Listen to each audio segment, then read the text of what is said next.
And that's how the Solve SPCA became a diner.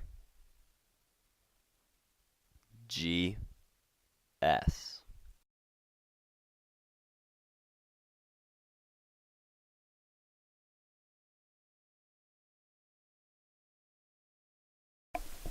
Roll tape.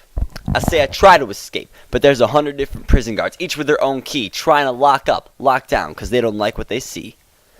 Their criminal charges lead me to a cell, giving me a sentence because they think they can tell who I am, send me to a personal hell, punishment to the crime, make me do the time, but I don't know what I'm charged with.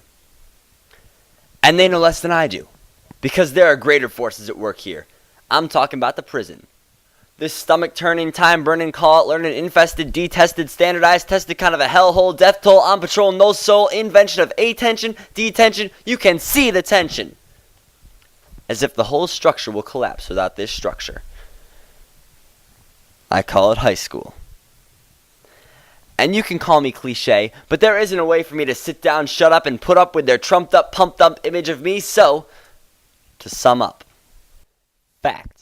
I'm a teenage kid trying to figure out what I did to land in my own suit, a new recruit in a long line of last-place finishers, but then again, who isn't? See, we settle into our own little airtight, not right, out of sight to avoid a fight, stay out of trouble kind of a bubble, but it's not a bubble at all, and it shifts into a wall. Before you know it, your bubble is a cage, strengthening with age, so you've locked yourself away. Not a bubble, but just as transparent. And it doesn't take much for the bubble to pop. You begin to drop as your safety is burst. And the worst is you're cursed to never stop falling, failing, wailing, crying, screaming, separating, desecrating, fighting and biting tooth and nail, not to fail, to pull yourself up from this bottomless pit, to free yourself from this pile of stuff. But wait. Here's where it gets interesting. What about when the stereotyping isn't, well, stereotypical? How do you deal? How do you feel when everyone's got their own idea what's real and who you are and what your past is? It's like everyone has their own pair of glasses, reverse 3D, see in one dimension.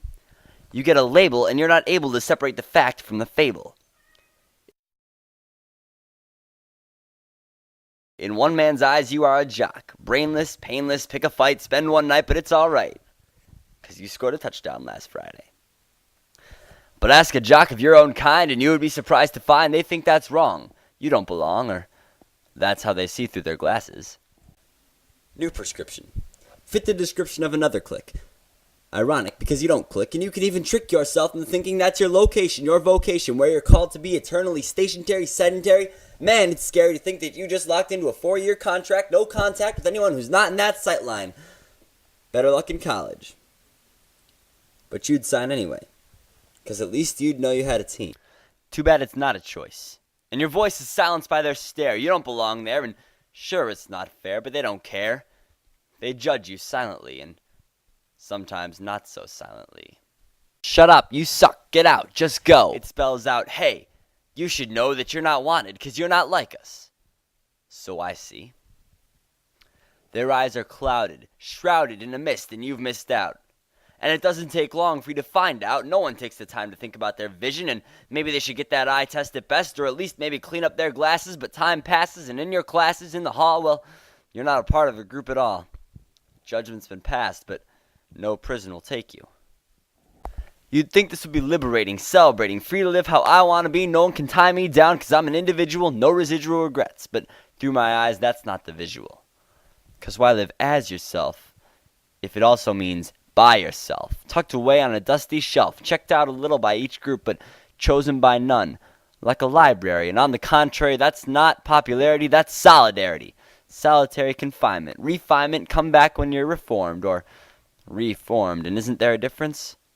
Because no matter how often you recreate, redecorate yourself and your views, try pot, try booze, you still lose, because their glasses are X-ray, and they only see what they want you to be. The problem is that the true you is lead-lined, unrefined, undefined. Beautiful mind, beautiful soul, decent body. And the only way that everyone could know the real you would be to have every single cellmate walk up, shake things up, make up, and really talk. Get to know this cellmate. Then the real me or you could show, and it sounds corny. Believe me, I know. like a sideshow, so step right up, meet the new guy, or at least see them in a new light. So he really is a new guy. One full conversation, guaranteed freedom and acceptance, and the only price is your decision to come. Now I know that's not practical, but it's practically the only way you can change. Once your cell's been assigned and the key's been turned, who you really are will never be learned, and you'll never know me.